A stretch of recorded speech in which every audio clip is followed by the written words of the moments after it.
organization, whether you like it or not. But you can still define a characteristics for yourself that aren't necessarily you.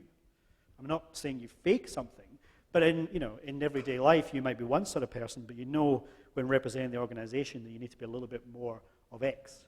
Maybe more professional, less professional, whatever is relevant, okay?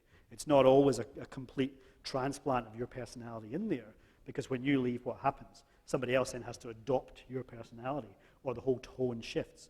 So be thinking about tonality and characters and so on.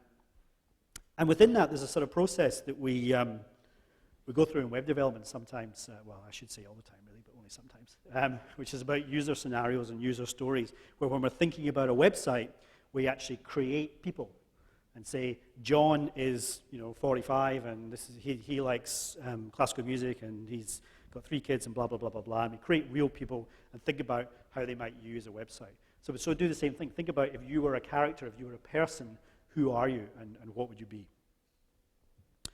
All right, so engagement. How are we going to engage?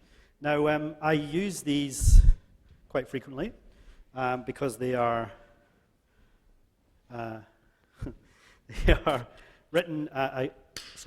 This book came from is a few years old, and I always reference it because it still has resonance.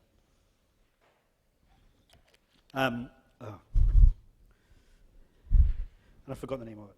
I'll get back to you on that one. So anyway, this idea, Groundswell, I got a complete mental blank there.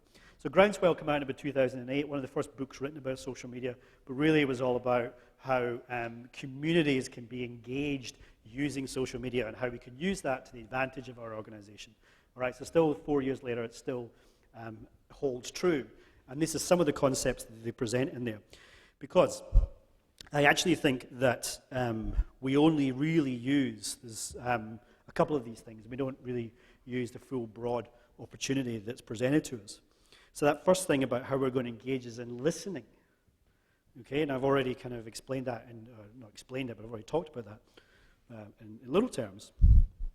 But actually listening to the audience in terms of what they're saying. And that might not be as a direct consequence of you asking them, although I thought Lisa's presentation was really interesting insofar as the questions that they consistently ask the audience in order to elicit response. I sort of, when I'm talking about this, sometimes I say, well, look, we're very accustomed to that old school thing where we send out a survey once a year and we ask 40 questions about all the things that we think we want to know about our organization, and we get it back in this amorphous bit of data, and that's what we use to make decisions going forward. Instead of asking 40 questions once a year, why not answer one question 40 times a year? Okay, so once a week on Facebook, what do you think about this?